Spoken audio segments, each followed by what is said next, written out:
Donc là maintenant nous allons présenter quelques techniques do-in.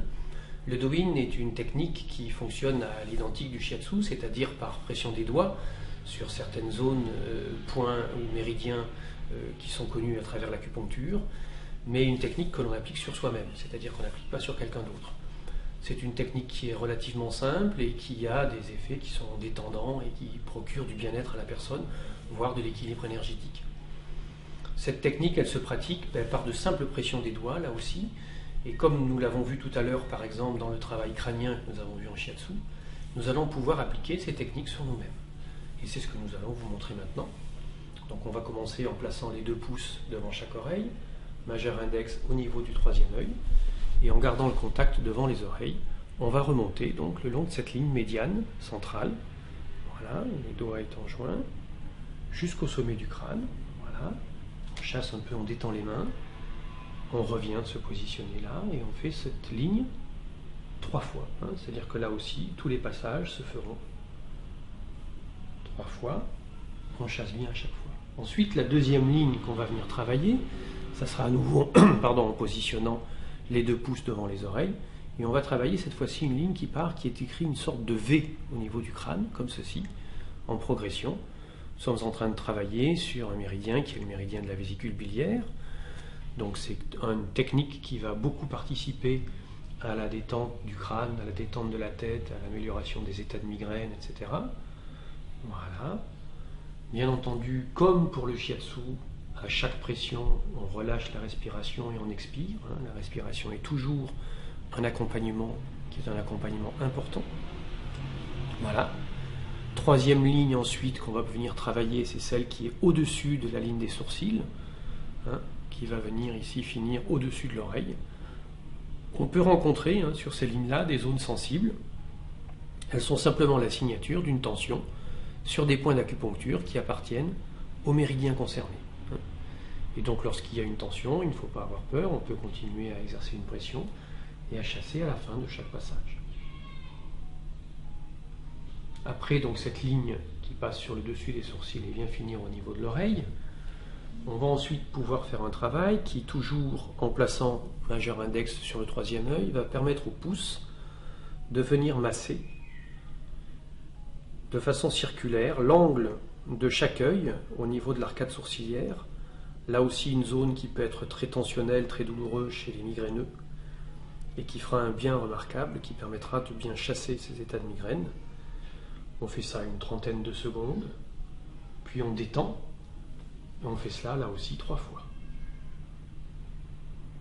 Ensuite, le travail va s'enchaîner avec les pouces qui se placent sous l'arcade sourcilière, l'index de côté sur le dessus de l'arcade sourcilière pour venir travailler toute cette zone de l'arcade sourcilière en partant de la racine du nez et en progression par des pressions successives, des poussées contre l'os du crâne jusqu'à l'angle de l'œil qu'on vient de travailler. Et là aussi on chasse et on fait ça 3 fois. Le travail va se continuer ensuite en joignant le pouce et l'index que l'on pince fortement l'un contre l'autre, mis de côté comme si on voulait se dessiner des lunettes. Et en partant de la racine du nez, on va exercer des pressions légères sur le dessus de l'œil. Donc si l'on a des lentilles de contact, il faut bien sûr absolument les enlever. Et on fera ce travail 3 fois. C'est aussi quelque chose qui est très détenseur, qui a une action thyroïdienne importante, et qui donc dans les états de stress est une technique qui fait énormément de bien.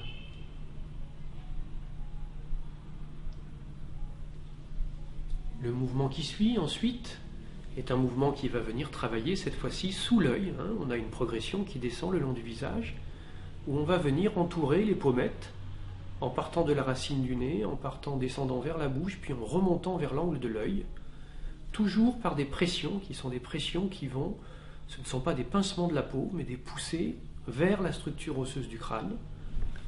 L'enchaînement suivant va se situer à l'étage en dessous, c'est-à-dire au niveau de la bouche, où là aussi on va exercer des pressions qui vont faire le tour de la bouche en partant du milieu de celle-ci jusqu'à chaque côté en dessous des pommettes. Toujours ces pressions latérales, jamais des pressions dans ces zones-là avec la pointe des doigts. Et toujours 3 passages. qui vont venir travailler cette zone autour de la bouche qui se tend fréquemment. Enfin, dernier travail, c'est le menton, les pouces sous la mâchoire, les index sur le dessus. On va venir faire un travail qui va longer cette mâchoire, on va faire le tour complet et remonter ensuite jusqu'au devant de l'oreille où on a commencé le travail tout à l'heure, par des pressions et étirements légers qui poussent sur le maxillaire, qui poussent sur la mâchoire, et en remontant jusqu'au devant de l'oreille. Ce travail de Do-in au niveau du crâne et au niveau du visage est un travail qui apporte énormément de détente. Par conséquent, tous les gens stressés se consacrent 5 minutes le soir pour rentrer dans un qui sera beaucoup plus réparateur parce qu'ils auront évacué une partie des stress emmagasinés. Pour le reste, au niveau des techniques corporelles, on va pouvoir en Do-in aussi travailler sur des méridiens d'acupuncture. Je montrais tout à l'heure en shiatsu le méridien du poumon qui suit ce trajet-là, en partant de l'épaule ici, la face avant de l'épaule, le long du bras, côté externe avant, jusqu'à l'angle de l'ongle du pouce. On va pouvoir venir travailler à partir de l'épaule. Voilà. Et par des pressions successives, comme ceci, descendre le long de ce méridien. Voilà. Comme ceci. Jusqu'au bout du pouce. Voilà. Et faire cela, bien entendu, 3 fois.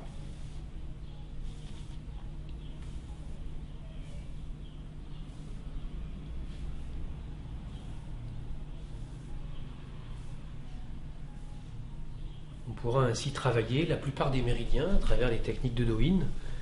La difficulté étant pour les méridiens qui sont sur les jambes et qui sont sur certaines zones du corps, où là, à ce moment-là, on va simplement travailler sur les zones qui se situent au niveau des jambes.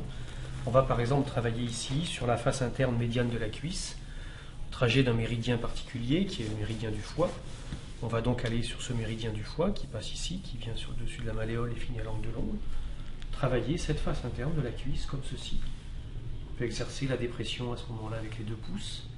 On passe sur la face interne du genou. Face interne du mollet, là aussi. Par-dessus la cheville, la malléole. On vient ici sur le côté du pied. Et on vient finir à l'angle, de l'angle du gros orteil, côté externe. Donc sur le méridien du foie, face interne médiane de la cuisse. Suivre ce trajet par des pressions des 2 doigts, passer à hauteur du genou.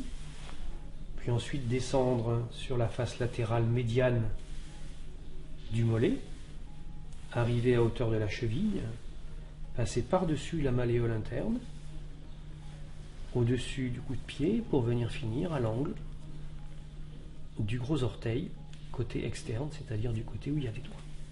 Pour ce qui est du Do-in, bien entendu, comme nous venons de le voir, ce sont des techniques qui sont extrêmement simples et que tout un chacun peut pratiquer chez lui pour son bien-être, pour sa détente, pour son équilibre personnel. Il y a des écrits, il y a des publications qui existent sur cette approche-là, et c'est vraiment une pratique qui devrait être intégrée à l'hygiène personnelle et à l'hygiène familiale de la plupart de nos concitoyens. Si l'on veut résumer par rapport à ce qui est notamment la gestion des stress, il faut savoir que la pratique du shiatsu peut être d'un apport vraiment important pour améliorer les états liés au stress. Le shiatsu n'est pas une technique qui est une technique qui s'inscrit sur du long terme. C'est-à-dire que pour la plupart des besoins, il va falloir 2, 3, maximum 4 séances pour résoudre la problématique qui nous a été amenée par le patient. Il faut savoir qu'une séance dure en général 1 heure, dont une partie de 20-25 minutes qui est consacrée à l'entretien, le reste étant consacré au travail sur le corps. Et va coûter en général, au niveau du territoire français, parce que tout dépend des zones, et notamment du prix des mètres carrés pour les cabinets des consultants, mais va se situer, je dirais, entre 50 et 80 € suivant la zone pour une séance d'1 heure. Dans la pratique du shiatsu, l'éthique même du praticien fait que si au bout de 3 ou 4 séances, il n'a pas obtenu de résultats tangibles et notables, son devoir de praticien est à ce moment-là de répercuter la personne, bien entendu, sur un autre praticien ou sur une autre pratique hein, et de toujours vérifier que le patient, s'il en a le besoin, s'il en a la nécessité, va être capable de se faire suivre sur le plan médical pur, parce que dans les pathologies du stress, certaines d'entre elles peuvent être graves. Voilà en ce qui concerne la pratique du shiatsu. Pour ce qui est du do-in, il se pratique chez soi, et par conséquent, là, il n'y a pas de prescription particulière, ni de proscription particulière. Alors, il faut savoir que dans la pratique du shiatsu, deuxième point par exemple, ici, un point qui est sur la face avant externe, qui s'appelle le 36 de l'estomac, on va faire le même travail. Ces points-là et ces techniques, et en général les techniques de shiatsu, ont des proscriptions.